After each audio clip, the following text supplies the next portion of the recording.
Hello everyone, स्वागत है आपका हमारे प्यारे से चैनल बहन्स पढ़ाई में। आज हम करेंगे सब्जेक्ट वर्ब एग्रीमेंट या फिर आप इसको सब्जेक्ट वर्ब कॉनकॉर्ड भी बोल सकते हो। इसमें बस ये है कि सब्जेक्ट के साथ कौन सी वर्ब आनी चाहिए, दैट्स इट, उसी को हम वर्ब सब्जेक्ट वर्ब एग्रीमेंट कहते हैं। ये देखो, this agreement of subject and the verb, की सब्जेक्ट के साथ जो वर्ब का एग्रीमेंट या फिर जो तालमेल बैठता है उसको हम कॉनकॉर्ड कहते हैं। और किसका तालमेल, कोई किसका कॉनकॉर्ड, सब्जेक्ट और वर्ब का। So that would be subject verb agreement या फिर सब्जेक्ट वर्ब कॉनकॉर्ड। ठीक है, तो इसके कुछ 14 के आसपास रूल्स हैं, वो हमें पढ़ने हैं कि किसका क्या रूल है, उसी के हिसाब से आपको क्वेश्चन आएंगे। ठीक है, तो अब यहाँ पर इसको स्टार्ट करने से पहले या फिर इसके रूल्स को स्टार्ट करने से पहले अगर आपको कोई भी डाउट है तो आप मुझे इंस्टाग्राम पे फॉलो करके डीएम कर सकते हो, और ये नोट्स चाहिए तो आपको टेलीग्राम पर मिल जाएंगे, वहां से आप डाउनलोड कर लेना। दोनों के लिंक आपको डिस्क्रिप्शन बॉक्स में मिल जाएगी। ठीक है, तो भाई सबसे पहला रूल है, फर्स्ट रूल इज कि अगर आपको कहीं पे भी he, she, common noun, proper noun दिख जाए तो वर्ब के साथ आपको एस या फिर ईएस लगाना है। ठीक है, इतनी बात समझ में? He, she, common noun, proper noun, उसके साथ वर्ब के साथ एस और ईएस लगेगा। यानी कि अगर आपका कहने का मतलब सब्जेक्ट अगर सिंगुलर है तो वर्ब के साथ आपको एस या फिर ईएस लगाना है, जैसे आप simple past, simple present tense में करते थे। ठीक है, इतनी बात समझ में आई?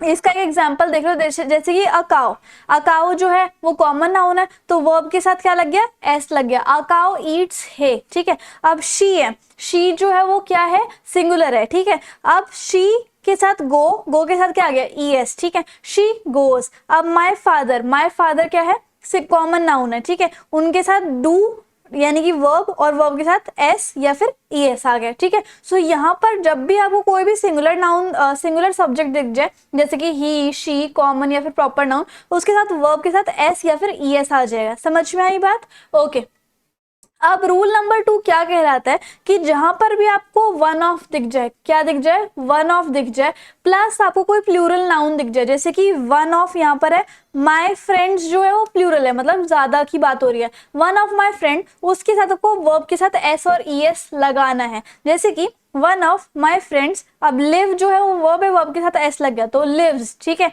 One of my uncle is plural, my uncles is plural noun, one of भी आ गया तो यहाँ पर वर्ब के साथ क्या लग जाएगा, एस या फिर ईएस। तो one of my uncle place golf. ठीक है, ये आ गया रूल नंबर 2।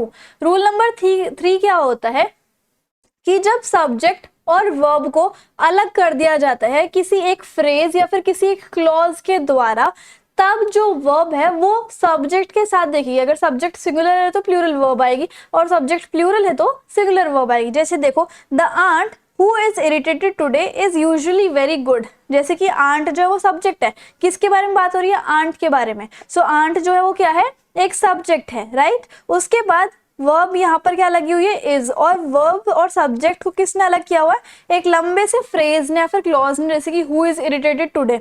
अब यहाँ पर ये जो आंट है वो सिंगुलर है। ठीक है, सो अब यहाँ पर वर्ब भी कैसे आएगी, सिंगुलर ही आएगी, यानी कि the aunt who is irritated today is. ठीक है, तो वर्ब जो है वो सब्जेक्ट से रिलेटेड ही आएगी। ओके, ऑल द सॉन्ग्स, अब यहाँ पर प्लूरल की बात हो रही है। ठीक है, सॉन्ग्स तो प्लूरल ही है, बहुत ज्यादा है।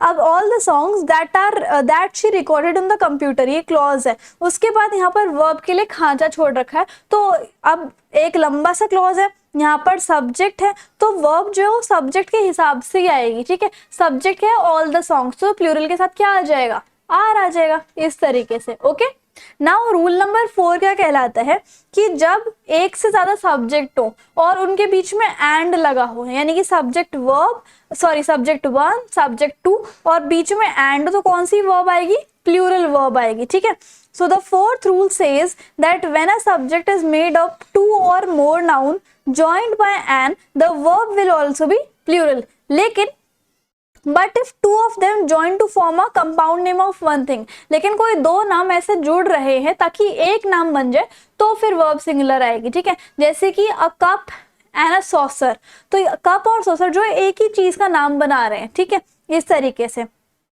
तो तब वहां पर सिंगुलर वर्ब आएगी। नहीं तो अगर सब्जेक्ट 1 एंड सब्जेक्ट 2 को एंड से जोड़ा जाता है तो प्लूरल वर्ब आएगी। ठीक है, जैसे कि शुगर एंड स्पाइस आर, अब यहाँ पर शुगर और स्पाइस अलग अलग है, 2 सब्जेक्ट है, एंड से जुड़े हुए तो वर्ब प्लूरल है। Lemon and honey are, dogs and cat are, इस तरीके से। रूल नंबर 5 क्या कहता है, the fifth rule states that when two subjects are joined by, कि जब दो सब्जेक्ट्स को as well as, with, in addition to and not से जोड़ा जाता है, मतलब subject 1 and subject 2 is attached by as well as, with, in addition to and not, तो फिर जो वर्ब आती है वो फर्स्ट सब्जेक्ट के अकॉर्डिंग आती है। जैसे कि my friends as well as I, अब सब्जेक्ट 1 क्या है, माई फ्रेंड्स, और सब्जेक्ट 2 क्या है, आई, किसने जोड़ा हुआ है, एज वेल एज ने। तो जब भी एज वेल एज आता है या फिर विद आता है या फिर एंड नॉट आता है, तब हमारी जो वर्ब होती है वो फर्स्ट सब्जेक्ट के आधार पे लगती है। तो फर्स्ट सब्जेक्ट क्या है, माई फ्रेंड्स, वो प्लूरल है तो प्लूरल वर्ब आएगी, my friends are, he is, green is, इस तरीके से, ठीक है। रूल नंबर 6 क्या है कि जब भी कोई ऐसा वर्ड आपको देखने को मिल जाए, each, every, either, neither, many, तो उनके साथ क्या आ जाएगा, सिंगुलर वर्ब आ जाएगा। सिंगुलर वर्ब कौन सी होती है, इज, एम, वॉज, हैज, ठीक है। और plural verb are, were, have, ये सारी, ठीक है। तो इसमें कंफ्यूज मत होना। तो यहाँ पर देखो ईदर, नीदर, ईच ऑफ आया हुआ है ना। अब इनके साथ सिंगुलर वर्ब आया है, इज, वॉज, ओके। अब आगे देखो रूल नंबर 7 क्या कहलाता है कि it states that if two और मोर सब्जेक्ट, अगर दो या दो से ज्यादा सब्जेक्ट हो एक सेंटेंस में, और उन दोनों सब्जेक्ट को या फिर उन बहुत सारे सब्जेक्ट को किसने जोड़ा हुआ है, और, nor, either, neither nor, not only but also, तो वर्ब कैसे चुनी जाएगी, जो वर्ब के पास वाला सब्जेक्ट होगा उसके हिसाब से, ठीक है। अब यहाँ पर देखो, अब यहाँ पर ईदर, नीदर नॉर, ईदर आ गया, ईदर और, नीदर नॉर, ईदर और, ईदर और, नीदर नॉर, ये आ गया है, ठीक है। तो जब भी क्या बताया था मैंने कि जब भी ईदर और या फिर नीदर नॉर आ जाए, तो वर्ब के पास वाला जो सब्जेक्ट होगा उसी के हिसाब से वर्ब बनेगी। अब यहाँ पर जैसे डैश लगा हुआ है, ठीक है, मान लो डैश के पास, यहाँ पर इस डैश में वर्ब आनी है, तो डैश के पास वाला जो सब्जेक्ट होगा वो क्या है, आई है, तो आई सिंगुलर है तो क्या आएगा, यहाँ पर सिंगुलर वर्ब आएगी। तो आई के साथ क्या लगता है, हमेशा एम लगता है, ठीक है। अब यहाँ पर देखो, यहाँ पर वर्ब इज है, वो क्यों है, क्योंकि वर्ब के पास वाला सब्जेक्ट क्या है, सिंगुलर है, तो सिंगुलर वर्ब आएगी। शी इज, आई है तो एम आ जाएगा। और हमने इसको, इस वाले सब्जेक्ट को क्यों देखा, क्योंकि जब भी ईदर और, नीदर नॉर आता है, तो वर्ब के पास वाला सब्जेक्ट जैसा होगा वैसी ही वर्ब आएगी, ऐसा रूल नंबर 7 कहता है, ठीक है। अब अगर आपको कहीं पे भी नन वर्ड दिख जाए किसी भी सेंटेंस में, तो वर्ब जो है वो सेंटेंस के अकॉर्डिंग ही आती है। जैसे कि नन ऑफ द स्टूडेंट्स, अब यहाँ पर है तो नन, लेकिन सेंटेंस के हिसाब से ही वर्ब आएगी। नन ऑफ द स्टूडेंट्स, तो स्टूडेंट्स प्लूरल है तो प्लूरल वर्ब आ गई, जैसे कि were. I asked for a maid but none was there, यहाँ पर आई जो है वो सिंगुलर है तो वॉज भी सिंगुलर आ गई। None of them wanted to go, अब नन ऑफ देम वॉन्टेड, अब यहाँ पर पास्ट वर्ब आ गई, ठीक है। अब नाउ रूल नंबर 9 इज कि जब भी आपको कोई डिस्टेंस, वेट मतलब दिखता है कि कोई डिस्टेंस है, फिर कोई वेट है, और वो एज अ सिंगल यूनिट दर्शा रहा है या फिर फिक्स्ड क्वांटिटी दर्शा रहा है, तो वर्ब सिंगुलर रहेगी, क्योंकि वो सिंगल वेट है।